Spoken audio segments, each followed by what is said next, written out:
नमस्कार, state news 71 में आपका स्वागत है। आज हम सढौरा के कुछ ऐसे रास्तों गलियों को कवर करने जा रहे हैं जिन पर प्रशासन का काफ़ी लंबे समय से ध्यान नहीं गया है, उनकी सूध नहीं ली गई है और इन रास्तों को जल्द से जल्द या तो इनकी रिपेयर करने की आवश्यकता है या फिर इनका दोबारा से निर्माण करने की आवश्यकता है। ये रास्ते, ये गलियाँ महत्वपूर्ण रास्ते हैं, लेकिन ये प्रशासन की अनदेखी का शिकार रहे हैं और इन रास्तों के ख़राब हो जाने के कारण से लोगों को भारी परेशानी का सामना करना पड़ रहा है। कालेआम मार्ग से साथ लगता यह रास्ता BDO ऑफिस की तरफ से सढौरा की तरफ प्रवेश करता है। यह वह रास्ता है जिसमें काफ़ी संख्या में लोग सुबह से शाम तक इस रास्ते का इस्तेमाल करते हुए सढौरा में प्रवेश करते हैं। वह सढौरा से नारायणगढ़, कालेआम, जगाधरी, यमुनानगर की तरफ जाते हैं। चलिए सबसे पहले इस रास्ते को देखते हैं। इस रास्ते के माध्यम से ही BDO ऑफिस की तरफ जाया जाता है। SS स्कूल भी इसी रास्ते पर है और आप इस रास्ते की हालत देख सकते हैं। इस मार्ग पर रिपेयर किए भी काफ़ी अरसा बीत चुका है। जगह जगह पर खड्डे, बड़े बड़े खड्डे आप देख सकते हैं। बरसातों में तो यहाँ की हालत बहुत ही ख़राब हो जाती है। जी, अब आप खुद इस रास्ते को देख सकते हैं कि जगह जगह से ये रास्ता टूटा हुआ है और काफ़ी लंबे समय से यह रास्ता टूटा हुआ है। इसकी रिपेयर किए भी एक अरसा बीत गया है।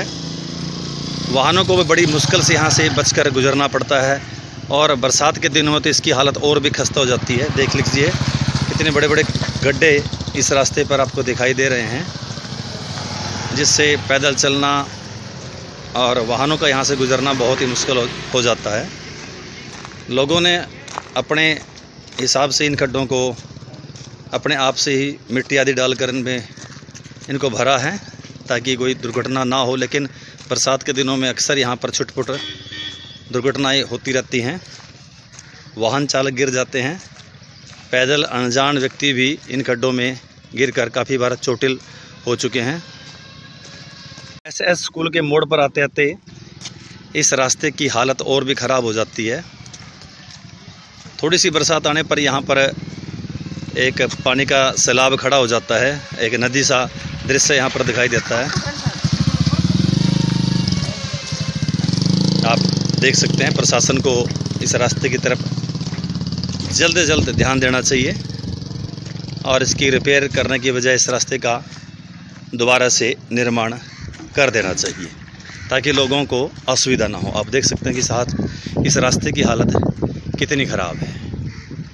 इस रास्ते के बारे में कब से ख़राब है और इसकी शिकायत कहाँ की गई है? सर, इसको 1 साल से ज़्यादा हो गया जी और इसकी PWD के पास और न्यूज में भी, अखबार में भी निकलवाई पहले जी, लेकिन इसका कोई समाधान नहीं हुआ अभी तक। अधिकारियों से मिले हैं, विभाग वालों से मिले आप? हाँ जी सर, इससे पहले दूसरा SDO था, उसकी 2 बदली हो गई, कहीं पता नहीं पंचकूला कहाँ। अच्छा जी। लेकिन उसके पास भी 2-3 बार गए, उसके दूसरे जो नया है उसके पास भी गए, लेकिन बस ऐसे ही बोलते हैं इसका एस्टिमेट गया हुआ है, पैसे आएंगे फिर काम चलेगा। तो बरसात के दिनों में क्या हालत हो जाती है यहाँ की? यहाँ तो कई बंदे गिरते हैं। स्कूल, इधर कॉलेज है, स्कूल है DAV कॉलेज और होली मिशन स्कूल, उसके बच्चे कई बार गिरे पानी में। यानी यहाँ से बच्चे काफी स्कूलों में जाते हैं, यहाँ से ITA के जाते हैं सर, होली मिशन के और ये DAV कॉलेज काफी स्कूल जो है इधर। अच्छा, सभी जाते हैं, SS स्कूल जाते हैं इधर ये।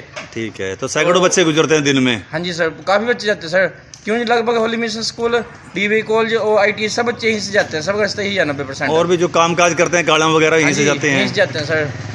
तो बहुत टाइम हो गया सर इसको, बारिश में तो बहुत परेशान है यहाँ से पब्लिक, तो जल्दी ठीक होना जरूरी है इसका। हाँ जी सर, बहुत जल्दी। यह रास्ता सढौरा दोसड़गा मार्ग से सढौरा में प्रवेश करता है, मोहल्ला गोहानपुर से होते हुए, लेकिन इस रास्ते के एंट्री पर भी हालत खस्ता है, काफ़ी टूट फूट हो चुकी है।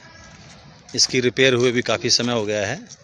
जब से सीवरेज वगैरह यहाँ पर बिछाने का कार्य किया गया तो उसके बाद से प्रशासन ने इस रास्ते की सुध नहीं ली। आसपास रास्ते में काफ़ी मात्रा में बजरी वगैरह डाल दी गई है, जिसके कारण से इस रास्ते से निकलना भी काफ़ी मुश्किल होता है। अक्सर छुटपुट दुर्घटनाएं भी होती रहती हैं इस बजरी के कारण से। ऐसा काफ़ी लंबा रास्ता है, ये काफ़ी बजरी इस पर डली हुई है, जिसके कारण से आवागमन इस रास्ते से बाधित रहता है। प्रशासन को इस रास्ते की रिपेयर जल्द से जल्द करवा देनी चाहिए।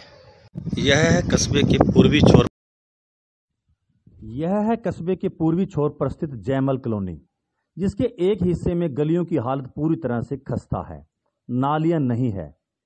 प्रशासन ने कॉलोनी के इस हिस्से को पूरी तरह से नजरअंदाज किया है।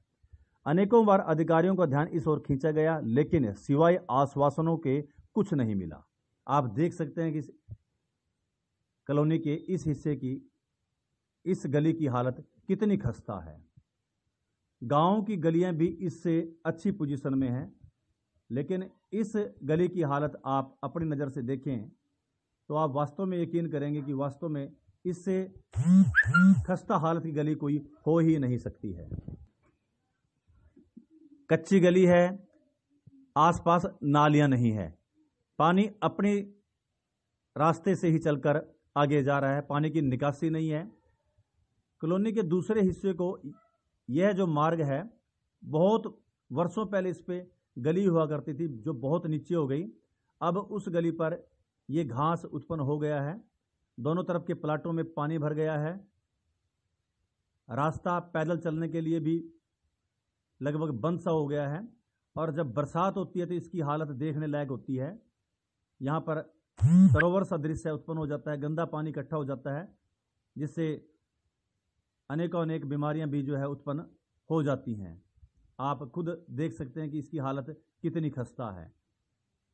लेकिन प्रशासन का ध्यान इस ओर कई बार खींचा गया, लेकिन इसकी पमैश हुई, एस्टीमेट बने, लगा कि शायद इस पर गली बन जाएगी ऊंची उठकर, लेकिन उसके बाद भी इसका निर्माण कार्य आरंभ ना हो सका। इस गली की हालत खस्ता होने के कारण से लोगों ने इस गली के आसपास जो प्लाट लिए हुए हैं, मगर उन्होंने निर्माण कार्य आरंभ नहीं किया है। वो भी इंतजार में है कि कब ये गली का निर्माण हो, तब वो अपना निर्माण कार्य आरंभ कर सकें। लेकिन उनको सही करने वाला कोई नहीं। उम्मीद है कि नगर पालिका के इस दौर में इस गली का निर्माण भी जल्दी होगा। जैसा कि नगर पालिका सचिव महोदय भी कह रहे हैं कि टेक्निकल स्टाफ, जेई वगैरह नहीं थे, इस कारण से कुछ मुख्य मोहल्लों का, मुख्य गलियों का निर्माण वो नहीं कर पाए हैं।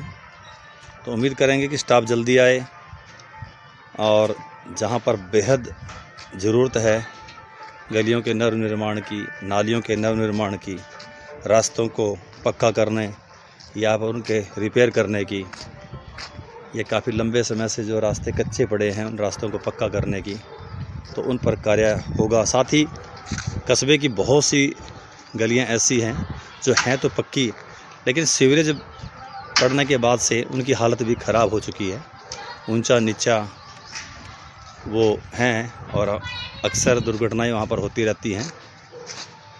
कहीं सीवरेज के होल होने के कारण से हालत रास्ते में ख़राब है। यही हालत कस्बे के बाज़ार की भी है। बाज़ार भी उबड़ खाबड़ हो चुका है सीवरेज के कारण से। प्रशासन को चाहिए कि बाज़ार को भी दोबारा से उसका निर्माण हो, ताकि लोगों को सुविधा रहे। चलते एक नज़र कस्बे के मुख्य बाज़ार की तरफ। आप देख सकते हैं कि सीवरेज डलने के बाद से बाज़ार की हालत ख़राब हो गई है, उबड़ खाबड़, ऊंचा नीचा। किसी वक्त भी कोई भी दुर्घटना, वाहन आदि जो है वो दुर्घटनाग्रस्त हो सकता है। ऊंचा नीचा, अनइवन सब, ये बाज़ार पूरा लंबा बाज़ार, सारा बाज़ार जो है इस वक्त खस्ता हालत में है, पक्का है लेकिन उबड़ खाबड़। जब से सीवरेज यहाँ पर डाला गया था तब से इसकी हालत जो है ख़राब है। जल्द से जल्द इस बाज़ार का पुनर्निर्माण हो, ताकि लोगों को असुविधा का सामना न करना।